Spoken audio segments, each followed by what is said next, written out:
AOC says so many people in this country hate women. Oh, geez. Even the guy at the party who pulls out a guitar is like, way to ruin the fun. You don't really love America if you hate half the people in it. And also if you hate a lot of the things that everybody always loved about it. There's an oft-repeated moment in political debates where the moderator says to the two... Are you ready to hear the truth everyone's afraid to say? Alexandria Ocasio-Cortez, fresh face of progress, or a political disaster waiting to happen? Bill Maher is sounding the alarm, warning the Democrats that if they bet on her for 2028, it won't just be a loss, it'll be a complete collapse. In this video, we break down the real state of America, the damage of woke politics, and why millions are losing faith in the country they once loved. Watch till the end. This might just change how you see everything. Since Alexandria Ocasio-Cortez first rose as the frontrunner for the 2028 political spotlight, a whirlwind of controversy and upheaval has seemed to follow in her wake almost naturally. It's as if the very notion of her candidacy ignited a fuse that set the political landscape ablaze. And in the midst of this growing storm, one voice has consistently stood out above the rest: Bill Maher, known for his sharp commentary and willingness to speak candidly. Maher has been the most vocal and persistent critic, warning about the potential consequences of this emerging political gamble. To him, the situation isn't just another election cycle. It's a crisis unfolding in real time that demands urgent attention. Maher's alarm bells aren't sudden or out of nowhere. He has a history of calling out the Democrats' risky moves, especially when it comes to elevating candidates who, in his view, might not be ready or capable of handling the weight of the presidency. This pattern was clear back in 2024, when the Democrats took a gamble on Kamala Harris as their vice presidential pick and an eventual potential successor. That move, which seemed calculated and strategic at the time, quickly unraveled in ways that few predicted. Maher was among the first to voice his concerns openly and bluntly, cautioning that the party was taking a huge risk by placing so much faith in a candidate whose political track record and public reception were still uncertain. The gamble on Kamala Harris didn't just fall short, it ignited a political firestorm that disrupted the party's plans and shook its foundation. Harris faced criticism from multiple fronts. Her policy positions were questioned, her leadership style scrutinized, and her ability to unite the Democratic base became a subject of intense debate. What started as a promising choice soon became a liability, with the fallout continuing to affect the party's standing well beyond the 2024 election cycle. The echoes of that failed gamble still reverberate through the Democratic ranks today, serving as a cautionary tale of what happens when ambition outpaces readiness. Fast forward to today, and Maher's voice remains as sharp and urgent as ever, with Alexandria Ocasio-Cortez now in the spotlight as the potential face of the party in 2028. He sees history threatening to repeat itself. To him, the situation is eerily familiar. The Democrats appear to be doubling down on the same kind of risky, unproven choice, hoping for a different outcome. It's a scenario that feels like déjà vu, and Maher isn't shy about expressing his skepticism. He's warning that the party might once again be putting all its chips on a candidate who, while charismatic and popular with certain segments, might lack the broader appeal and steady leadership required to win a national election. But Maher's concerns go beyond just political strategy. He's alarmed by what he perceives as a disconnect between the candidate's image and the realities of governing. In his eyes, Ocasio-Cortez embodies a style of politics that thrives on social media theatrics, polarized rhetoric, and identity-driven agendas rather than on unifying leadership, clear policy plans, and practical governance.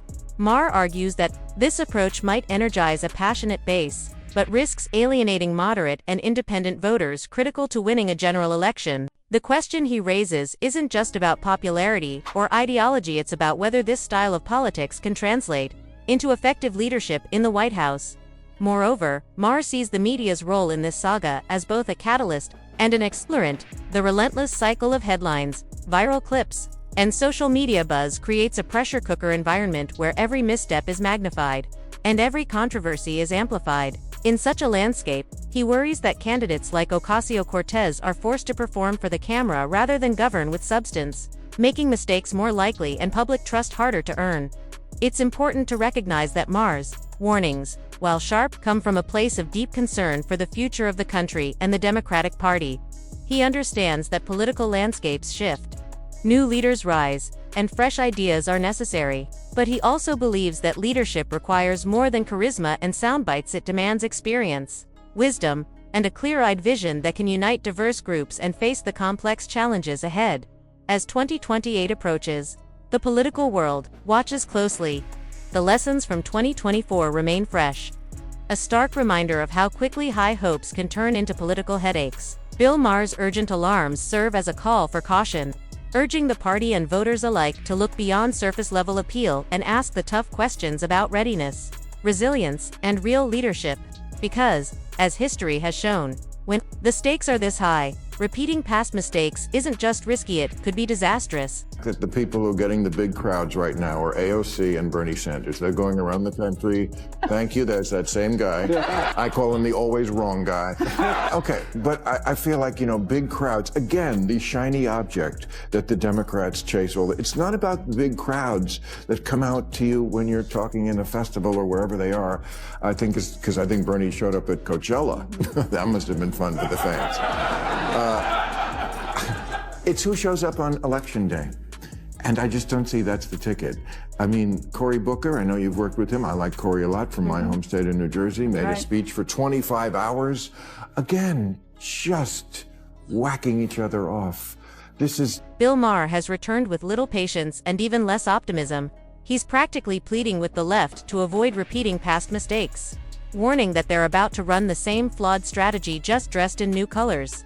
Watching this unfold, he sounds like a spectator stuck in slow motion, witnessing an impending disaster. Alexandria Ocasio-Cortez was once hailed as the fresh face of progressivism, the energizer for a new generation, but instead, she's come across more like a hyperactive Twitter activist caught in a frenzy. Soon after her name was mentioned as Kamala Harris's potential successor, things began unraveling, not because of opposition attacks, but due to her own unpredictable media moves. Instead of projecting clarity and strength, AOC has amassed a series of awkward interviews, tossing out baffling economic opinions her own party couldn't stand behind and launching policy tirades that left people puzzled. One moment, she demands increased spending. The next, she criticizes the very system that supports her. This erratic behavior is making many question if she's truly ready for the big stage or just hooked on the attention.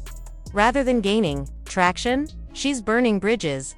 And if this is the Democrats' champion for 2028, they might want to reconsider immediately, because the more she speaks, the more voters are left wondering if this is really their best option. Confusion has turned into genuine concern among the electorate. This is exactly why voices like Bill Maher's keep erupting every chance they get, not out of mere frustration, but to snap people awake. He wants to cut through the noise, the Instagram theatrics, the viral soundbites, the shouting match, reveal what's really going on underneath.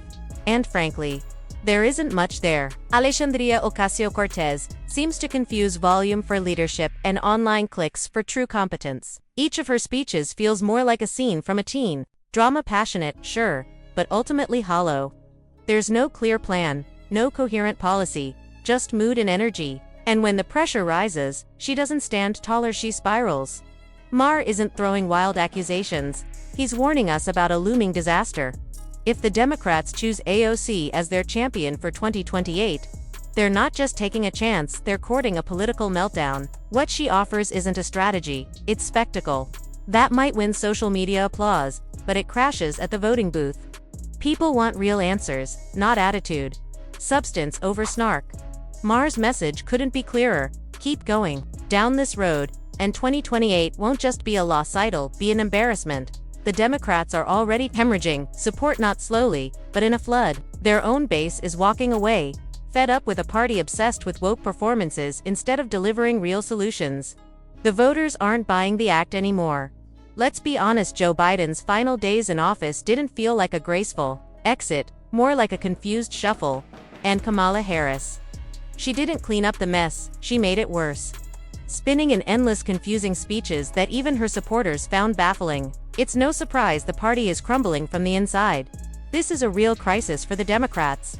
Less than 1 in 4 voters under 30 proudly identify as American, while 54% say they're embarrassed by it.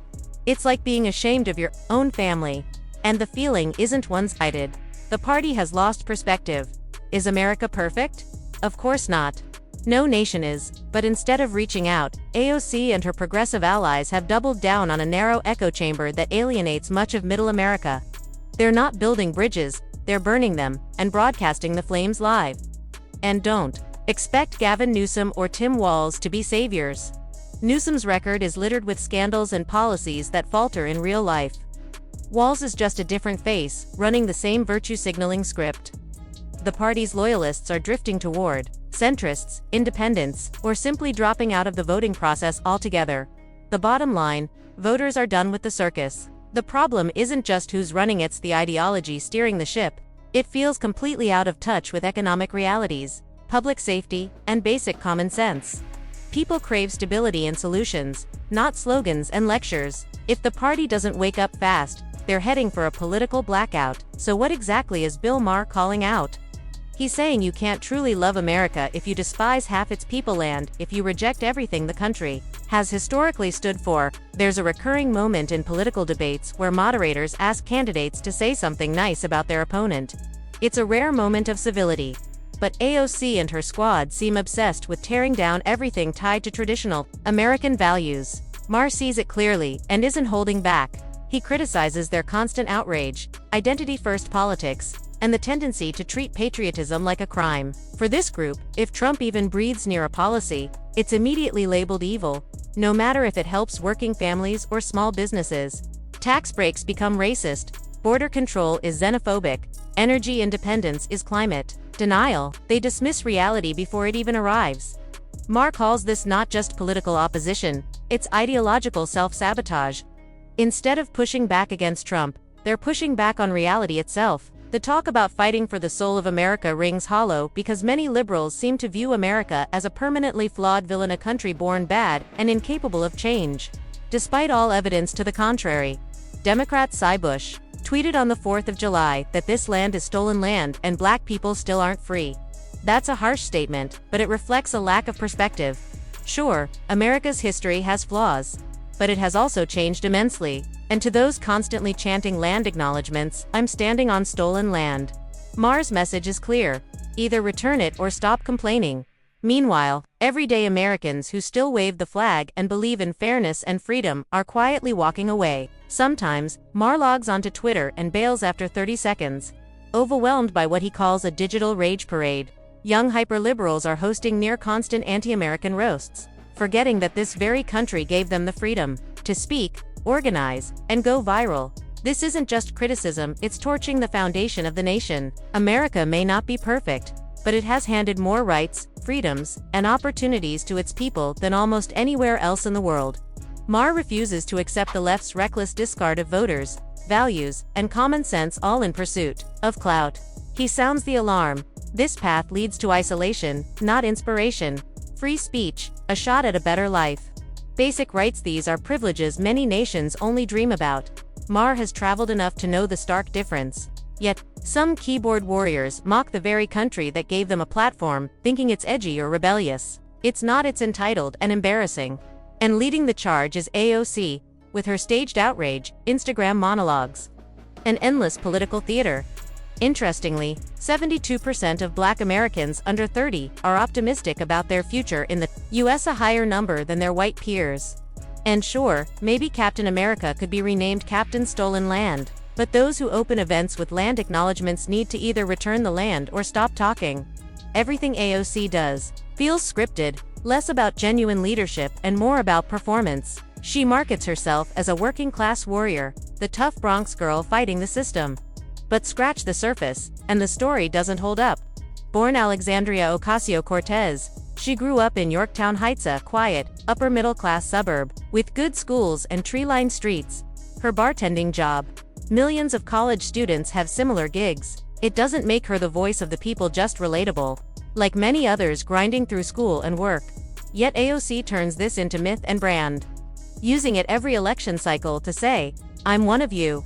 Increasingly, people see through the marketing, the slogans, soundbites, TikToks. This isn't leadership born from sacrifice. It's cosplay politics. When real crises hit, performers fade fast, because likes and claps don't solve real problems. America gave her the stage, but instead of building something meaningful, she's just acting a part. That's not a rags to riches tale, it's ordinary life. Millions of people juggle school, jobs, and dreams without the spotlight. AOC claims that many in this country hate women, but that feels like an overstatement.